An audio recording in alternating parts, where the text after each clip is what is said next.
Hi అండి. అందరికీ నమస్కారం. Welcome to my channel. ఈ వీడియోలో ఏపీ ఉద్యోగులకు మరియు పెన్షనర్లకు పెండింగ్ డీఏ, టీఆర్ అరియర్స్ పై అసోసియేషన్ క్లారిటీ. దీనికి సంబంధించిన పూర్తి వివరాలు ఈ వీడియోలో తెలుసుకుందాము. వీడియో అయితే ఎక్కడ గాని స్కిప్ చేయకుండా ఎండ్ వరకు చూసేయండి. అప్పుడే ఇన్ఫర్మేషన్ పూర్తిగా అర్థమవుతుంది. అలాగే వీడియో చూస్తున్న ప్రతి ఒక్కరు లైక్ చేయండి ఫ్రెండ్స్. ఈ వీడియోని తోటి ఉద్యోగ, పెన్షన్ మిత్రులతో అయితే షేర్ చేయండి.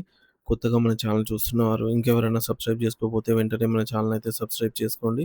సబ్స్క్రైబ్ చేసుకోవడం వల్ల నేను చేసే ప్రతి ఒక్క వీడియో మీ వరకు రీచ్ అవుతుంది. ఇక ఆలస్యం చేయకుండా వివరాల్లోకైతే వెళ్ళిపోదాము. ఫ్రెండ్స్ ఇక విషయానికొచ్చినట్టయితే ఆంధ్రప్రదేశ్ రాష్ట్ర ప్రభుత్వ ఉద్యోగులు మరియు రిటైర్డ్ పెన్షనర్లకు సంబంధించిన పెండింగ్ బకాయిల విషయంలో ఒక కీలకమైన అడుగు ముందుకు పడింది. రాష్ట్ర ప్రభుత్వ పెన్షనర్స్ అసోసియేషన్ ఆంధ్రప్రదేశ్ వారు గత ఏప్రిల్ 2024వ తేదీన ఒక ముఖ్యమైన ప్రకటనను విడుదల చేస్తూ క్షేత్రస్థాయిలో ఉన్న వాస్తవ పరిస్థితులను మరియు పెన్షనర్ల ఆవేదనను ప్రభుత్వం దృష్టికైతే తీసుకెళ్లారు.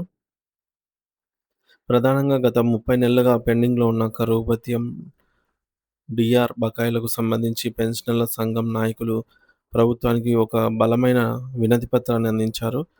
ఈ 30 నెలల కాలానికి సంబంధించిన డీఆర్ అనేది 2018 సంవత్సరానికి సంబంధించి నిలిచిపోయిన అరియర్స్ కావడంతో వృద్ధాప్యంలో ఉన్న పెన్షనర్లు ఆర్థికంగా ఇబ్బందులను అయితే ఎదుర్కొంటున్నారని, కాబట్టి ఏమాత్రం ఆలస్యం చేయకుండా తక్షణమే ఆ నిధులను విడుదల చేయాలని వారు ప్రభుత్వానికి డిమాండ్ చేశారు.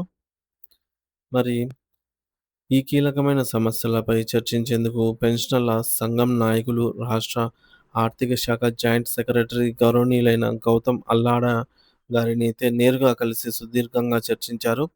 ఈ సమావేశంలో సంఘం ప్రతినిధులు ఒక సమగ్రమైన వినతిపత్రాన్ని ఆయనకు సమర్పించి పెన్షనర్ల న్యాయబద్ధమైన కోరికలను వివరించారు.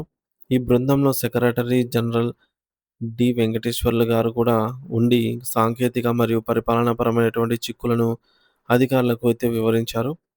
గతంలో తీసుకున్న నిర్ణయాల ప్రకారం 30 నెలల టీఆర్ అరియర్స్‌లో కొంత భాగాన్ని జనవరి నెలలో, కొంత భాగాన్ని కొంతమంది పెన్షనర్ల ఖాతాలో జమ చేయడం జరిగింది. అయితే రాష్ట్ర వ్యాప్తంగా ఉన్న అన్ని జిల్లాల్లోని పెన్షనర్లకు ఈ ప్రయోజనం అందలేదని, కొన్ని జిల్లాల్లో ఇప్పటికే ఈ బిల్లులు పెండింగ్‌లోనే ఉన్నాయని వారు అధికారుల దృష్టికైతే తెచ్చారు. ఆ జిల్లాల్లోని పెన్షనర్లకు కూడా వెంటనే సమానంగా నిధులను అందేలాగా చూడాలని అయితే కోరారు. మరోవైపు గత ప్రభుత్వ హయాం నుండి పెండింగ్‌లో ఉన్న దాదాపు 7,300,00,00,000 భారీ మొత్తాన్ని ప్రస్తుత ప్రభుత్వం విడుదల చేయటం పట్ల పెన్షనర్లు మరియు ఉద్యోగ సంఘాలు తమ హర్షాన్ని వ్యక్తం చేశాయి. ఈ నిధులను విడుదల వల్ల ఈ నిధుల విడుదల వల్ల చాలా కాలంగా నిలిచిపోయిన ప్రయోజనాలు అందే అవకాశం కలిగింది. మరి ముఖ్యంగా ఈ మధ్య కాలంలో పదవీ విరమణ చేసిన ఉద్యోగులకు సంబంధించి గ్రాట్యుటీ, కమ్యుటేషన్ మరియు జీపీఎఫ్ వంటి కీలకమైన బకాయిలు మార్చి 31 తేదీ నాటికి దాదాపుగా క్లియర్ అయ్యాయని అసోసియేషన్ వారు స్పష్టం చేశారు. అయితే ఇంకా క్లియర్ కావాల్సిన అంశాలలో ఎన్హాన్స్‌మెంట్ లీవ్ వంటి బకాయిలు మిగిలి ఉన్నాయని, వీటిని కూడా సత్వరమే పరిష్కరించాలని వారు విజ్ఞప్తి చేశారు. ఇది పెన్షనర్లకు ఆర్థికంగా ఎంతో ఆసరాగా ఉంటుంది అనైతే వారు అభిప్రాయపడ్డారు. ఇక ఇటీవలే ప్రభుత్వం జారీ చేసిన GO MS number 63 dated on 21 October 2024 గురించి కూడా చర్చ జరిగింది. ఈ జీవో ప్రకారంగా పెండింగ్‌లో ఉన్నటువంటి 100% డీఆర్ బకాయిలను ఏప్రిల్ నెలలో చెల్లిస్తామని ప్రభుత్వం ముందుగా హామీ ఇచ్చింది. కానీ దురదృష్టవశాత్తు ఇప్పటివరకు ట్రెజరీ సాఫ్ట్‌వేర్‌లో బిల్లులను అప్‌లోడ్ చేయడానికి అవసరమైనటువంటి ఆప్షన్ అయితే ఎనేబుల్ కాలేదు. దీనివల్ల అధికారులు బిల్లులు పెట్టలేకపోతున్నారు. ఈ సాంకేతిక సమస్యను పరిష్కరించి వెంటనే 10% డీఆర్ బకాయిలను అందేలాగా చూడాలని అయితే నాయకులు కోరారు.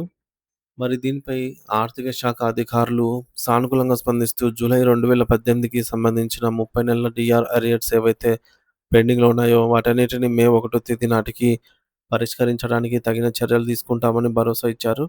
అంతేకాకుండా ఉద్యోగ సంఘాల నాయకులు బొప్పరాజు వెంకటేశ్వర్లు గారు కూడా సెక్రటరీ జనరల్‌తో కలిసి ఉద్యోగుల సమస్యల మీద చర్చించారు. 2018 నాటి డీఆర్ బకాయిలు పెన్షనర్లకే కాకుండా ఉద్యోగులకు సంబంధించి కూడా కొన్ని పెండింగ్‌లో ఉన్నాయి.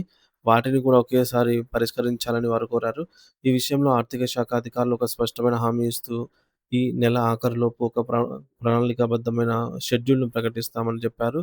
దీని ప్రకారంగా ఏ బకాయిలు ఏ తేదీన చెల్లిస్తారో స్పష్టత రానుంది. పెన్షనర్ల అసోసియేషన్ సమాచారం మేరకు ప్రకారంగా మే నెల మొదటి వారంలోనే ఈ పెండింగ్ మొత్తాలు లబ్ధిదారుల ఖాతాల్లో జమ అయ్యే అవకాశం మెండుగా కనిపిస్తోంది. ఈ పరిణామాలన్నీ కూడా రాష్ట్రంలోని లక్షలాది మంది పెన్షనర్లు మరియు ఉద్యోగులకు పెద్ద ఊరటనిచ్చే విషయాలనైతే చెప్పవచ్చు.